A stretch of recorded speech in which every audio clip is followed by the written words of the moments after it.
Friend, स्वागत है आपका अपने चैनल आज क्लास में। आज की इस वीडियो में अर्थशास्त्र के तीसरे पाठ मुद्रा बचत एवं साख के काफी महत्वपूर्ण 25 ऑब्जेक्टिव प्रश्न हम आपको बताएंगे। ये जो 25 ऑब्जेक्टिव प्रश्न है ये आपके बोर्ड परीक्षा के लिए काफी महत्वपूर्ण है, तो एक भी प्रश्न आप लोग स्किप मत कीजिएगा। वीडियो को प्लीज आप लोग शुरू से लेके अंत तक देखिएगा और इस 25 ऑब्जेक्टिव प्रश्न में से जो भी प्रश्न आपको याद ना हो तो प्लीज आप लोग उसे नोटबुक पे लिख के जरूर याद कर लीजिएगा। चैनल को अभी तक आप सब्सक्राइब नहीं किए हैं तो चैनल को सब्सक्राइब कर लीजिएगा और सब्सक्राइब करने के बाद एक बेल आइकन आता है तो बेल आइकन को दबा के ऑल पे कर लीजिएगा, ताकि जब भी लाइव क्लास हो तो आपके पास नोटिफिकेशन पहुंचता रहे। तो आइए शुरू करते हैं पहले नंबर प्रश्न से। तो पहला नंबर प्रश्न है कि कागजी मुद्रा की शुरुआत सबसे पहले किस देश ने किया था? ए ऑप्शन है चीन ने, बी ऑप्शन है भारत ने, सी ऑप्शन है नेपाल ने, डी ऑप्शन है भूटान ने। पहला नंबर प्रश्न काफी महत्वपूर्ण है आपके बोर्ड परीक्षा के लिए। यहां पे आपको बताना है कि कागजी मुद्रा की शुरुआत सबसे पहले किस देश ने किया था? तो चीन ने किया था, इसे आपको याद रखना है। यहाँ पे ए ऑप्शन बिल्कुल ही सही हो जाएगा। ये देखते हैं अगला प्रश्न दो नंबर प्रश्न है कि मनुष्य के आर्थिक जीवन में सबसे महत्वपूर्ण क्या है? ए ऑप्शन है मुद्रा, बी ऑप्शन है खेतों के कागज, सी ऑप्शन है जमीन, डी ऑप्शन है सोना और चांदी। 2 नंबर भी प्रश्न काफी महत्वपूर्ण है। यहाँ पे आपको बताना है कि मनुष्य के आर्थिक जीवन में सबसे महत्वपूर्ण क्या है? तो मुद्रा है, इसे आपको याद रखना है। यहाँ पे ए ऑप्शन बिल्कुल ही सही हो जाएगा। ये देखते हैं अगला प्रश्न 3 नंबर प्रश्न है कि कागज का आविष्कार किस देश में हुआ? ए ऑप्शन है चीन में, बी ऑप्शन है जर्मनी में, सी ऑप्शन है जापान में, डी ऑप्शन है रोम में। 3 नंबर भी प्रश्न काफी महत्वपूर्ण है आपके बोर्ड परीक्षा के लिए। यहाँ पे आपको बताना है कि कागज का आविष्कार किस देश में हुआ? तो कागज का आविष्कार चीन में हुआ, इसे आपको याद रखना है। यहाँ पे ए ऑप्शन बिल्कुल ही सही हो जाएगा। ये देखते हैं अगला प्रश्न 4 नंबर प्रश्न है कि सबसे पहले मुद्रण की शुरुआत किस देश में हुआ था? ए ऑप्शन है चीन में, बी ऑप्शन है जापान में, सी ऑप्शन है नेपाल में, डी ऑप्शन है भारत में। तो यहाँ पे आपको बताना है कि सबसे पहले मुद्रण की शुरुआत किस देश में हुआ था? तो चीन में हुआ था, इसे आपको याद रखना है। यहाँ पे ए ऑप्शन बिल्कुल ही सही हो जाएगा। ये देखते हैं अगला प्रश्न 5 नंबर प्रश्न है कि निम्न में से कौन सा आधुनिक मुद्रा का एक रूप है? ए ऑप्शन है सोने के सिक्के, बी ऑप्शन है कागज के नोट, सी ऑप्शन है चांदी के सिक्के, डी ऑप्शन है इनमें से कोई नहीं। 5 नंबर भी प्रश्न काफी महत्वपूर्ण है आपके बोर्ड परीक्षा के लिए। यहाँ पे आपको बताना है कि निम्न में से कौन सा आधुनिक मुद्रा का एक रूप है? तो जो कागज का नोट है ये आधुनिक मुद्रा का एक रूप है, इसे आपको याद रखना है। यहाँ पे बी ऑप्शन बिल्कुल ही सही हो जाएगा। काफी महत्वपूर्ण 25 ऑब्जेक्टिव प्रश्न हैं, तो एक भी प्रश्न आप लोग स्किप मत कीजिएगा। वीडियो को प्लीज आप लोग शुरू से लेके अंत तक देखिएगा और वीडियो को लाइक नहीं किए तो प्लीज आप लोग वीडियो को लाइक भी कर दीजिएगा। ये देखते हैं अगला प्रश्न 6 नंबर प्रश्न है कि किस धातु का मुद्रा के रूप में सर्वाधिक प्रयोग हुआ है? ए ऑप्शन है लोहा का, बी ऑप्शन है तांबा का, सी ऑप्शन है पीतल का, डी ऑप्शन है सोना और चांदी का। तो यहाँ पे आपको बताना है कि किस धातु का मुद्रा के रूप में सर्वाधिक प्रयोग हुआ है? तो सोना और चांदी का सर्वाधिक प्रयोग हुआ है, इसे आपको याद रखना है। काफी महत्वपूर्ण प्रश्न है। यहाँ पे डी ऑप्शन बिल्कुल ही सही हो जाएगा। ये देखते हैं अगला प्रश्न 7 नंबर प्रश्न है कि विनिमय का सर्वोत्तम माध्यम क्या है? ए ऑप्शन है मुद्रा, बी ऑप्शन है हुंडी, सी ऑप्शन है चेक, डी ऑप्शन है वस्तु। तो यहाँ पे आपको बताना है कि विनिमय का सर्वोत्तम माध्यम क्या है? तो मुद्रा है, इसे आपको याद रखना है और ये भी प्रश्न काफी महत्वपूर्ण है। यहाँ पे ए ऑप्शन बिल्कुल ही सही हो जाएगा। ये देखते हैं अगला प्रश्न 8 नंबर प्रश्न है कि निम्न में से कौन मुद्रा का कार्य नहीं है? ए ऑप्शन है विनिमय का माध्यम, बी ऑप्शन मूल्य का मापक, सी ऑप्शन है मूल्य का संचयन, डी ऑप्शन है उत्पादन। 8 नंबर भी प्रश्न काफी महत्वपूर्ण है। यहाँ पे आपको बताना है कि निम्न में से कौन मुद्रा का कार्य नहीं है? तो जो उत्पादन है ये मुद्रा का कार्य नहीं है, इसे आपको याद रखना है। यहाँ पे डी ऑप्शन बिल्कुल ही सही हो जाएगा। ये देखते हैं अगला प्रश्न 9 नंबर प्रश्न है कि आय और उपभोग के अंतर को क्या कहते हैं? ए ऑप्शन है बचत, बी ऑप्शन है खर्च, सी ऑप्शन है दोनों, डी ऑप्शन है इनमें से कोई नहीं। तो यहाँ पे आपको बताना है कि आय और उपभोग के अंतर को को क्या कहते हैं? तो बचत कहते हैं, इसे आपको याद रखना है। यहाँ पे ए ऑप्शन बिल्कुल ही सही हो जाएगा। आइए देखते हैं अगला प्रश्न 10 नंबर प्रश्न है कि मुद्रा एक अच्छा, ए ऑप्शन है मालिक है, बी ऑप्शन है राजा है, सी ऑप्शन है सेवक है, डी ऑप्शन है इनमें से कोई नहीं। तो यहाँ पे आपको बताना है कि मुद्रा एक अच्छा क्या है, तो सेवक है, इसे आपको याद रखना है। यहाँ पे सी ऑप्शन बिल्कुल ही सही हो जाएगा। आइए देखते हैं अगला प्रश्न 11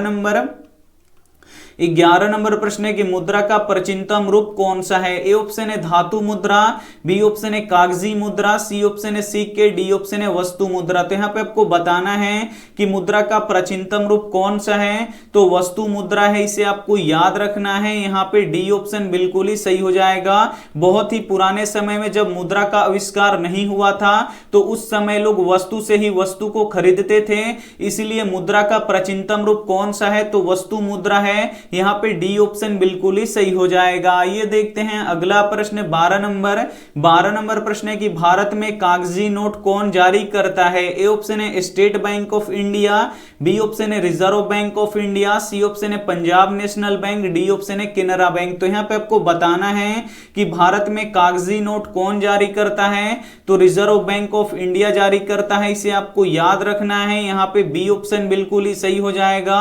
और रिजर्व बैंक ऑफ इंडिया का स्थापना कब हुआ था, तो 1935 में हुआ था, तो ये भी साथ में आपको याद रखना है। आइए देखते हैं अगला प्रश्न 13 नंबर प्रश्न है कि एटीएम का पूरा नाम क्या है? ए ऑप्शन है स्वचालित टोकिंग मशीन, बी ऑप्शन है स्वचालित टेकिंग मशीन, सी ऑप्शन है स्वचालित टेलर मशीन, डी ऑप्शन है इनमें से कोई नहीं। 13 नंबर भी प्रश्न काफी महत्वपूर्ण है आपके बोर्ड परीक्षा के लिए कि एटीएम का पूरा नाम क्या है, तो एटीएम का पूरा नाम इंग्लिश में होता है ऑटोमेटिक टेलर मशीन, इसे आपको याद रखना है। और हिंदी में होता है स्वचालित टेलर मशीन, इसे आपको याद रखना है। यहाँ पे सी ऑप्शन बिल्कुल ही सही हो जाएगा। आइए देखते हैं अगला प्रश्न 14 नंबर प्रश्न है कि एटीएम से पैसे निकाले एवं रखे जा सकते हैं। ए ऑप्शन है 10 घंटों तक, बी ऑप्शन है 15 घंटों तक, सी ऑप्शन है 20 घंटों तक, डी ऑप्शन है 24 घंटों तक। तो यहाँ पे आपको बताना है कि एटीएम से पैसे निकाले एवं रखे जा सकते हैं, तो 24 घंटे निकाले एवं रखे दोनों जा सकते हैं, इसे आपको याद रखना है। काफी महत्वपूर्ण प्रश्न है। यहाँ पे डी ऑप्शन बिल्कुल ही सही हो जाएगा। आइए देखते हैं अगला प्रश्न 15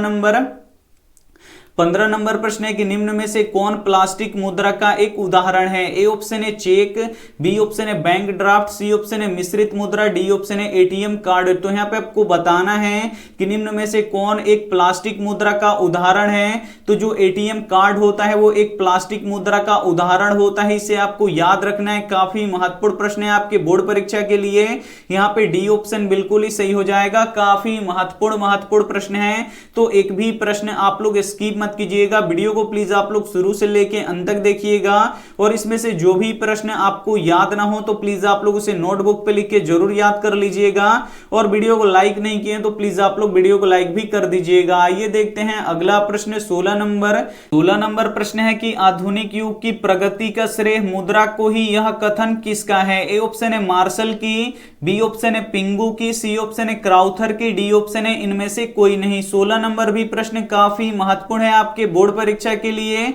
यहाँ पे आपको बताना है कि आधुनिक युग की प्रगति का श्रेय मुद्रा को ही यह कथन किसका है, तो यह कथन मार्शल का है, इसे आपको याद रखना है। यहाँ पे ए ऑप्शन बिल्कुल ही सही हो जाएगा। आइए देखते हैं अगला प्रश्न 17 नंबर प्रश्न है कि मुद्रा वह है जो मुद्रा की कार्य करती है, यह कथन किसका है? ए ऑप्शन है मार्शल का, बी ऑप्शन है हटले बीट्स का, सी ऑप्शन है पिंगू का, डी ऑप्शन है क्राउथर का। तो यहाँ पे आपको बताना है कि मुद्रा वह है जो मुद्रा का कार्य करती है, यह कथन किसका है, तो यह कथन हटले बीट्स का है, इसे आपको याद रखना है। और यह भी प्रश्न काफी महत्वपूर्ण है आपके बोर्ड परीक्षा के लिए।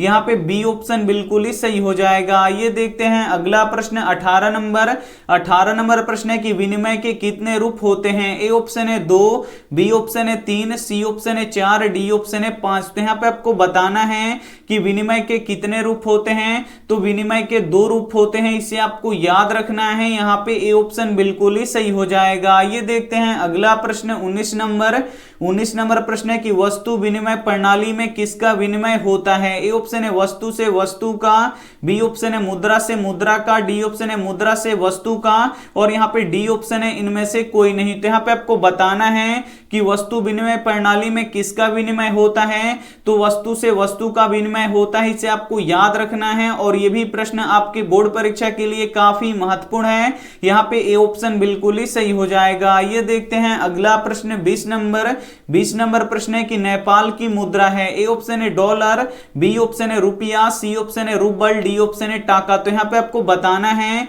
कि नेपाल की मुद्रा कौन सी है इसमें से, तो नेपाल की मुद्रा रुपया होता है, इसे आपको याद रखना है। यहाँ पे बी ऑप्शन बिल्कुल ही सही हो जाएगा। और डॉलर कहाँ की मुद्रा होती है, तो डॉलर है ये अमेरिका की मुद्रा है, इसे आपको याद रखना है। और ये जो रूबल है ये रूस की मुद्रा है, इसे आपको याद रखना है। और ये जो टाका है ये बांग्लादेश की मुद्रा है, तो ये भी साथ में आपको याद रखना है। आइए देखते हैं अगला प्रश्न 21 नंबर प्रश्न है कि निम्न में से कौन सा जोड़ा सही नहीं है। ए ऑप्शन है भारत और यहाँ पे रुपया दिया है, बी ऑप्शन है अमेरिका और यहाँ पे डॉलर दिया है, सी ऑप्शन है पाकिस्तान और यहाँ पे रुपया दिया है, डी ऑप्शन है रूस और यहाँ पे डॉलर दिया है। तो यहाँ पे आपको बताना है कि इसमें से कौन सा जोड़ा सही नहीं है। तो भारत की मुद्रा क्या होता है, रुपया होता है, तो ये सही है। और अमेरिका का मुद्रा क्या होता है, डॉलर होता है, तो ये भी सही है। पाकिस्तान का मुद्रा क्या होता है, तो रुपया होता है, तो ये भी सही है। लेकिन जो रूस का मुद्रा होता है वो रूबल होता है, डॉलर नहीं होता है, तो यहाँ पे ये गलत दिया है। तो यहाँ पे डी ऑप्शन बिल्कुल ही सही हो जाएगा। आइए देखते हैं अगला प्रश्न 22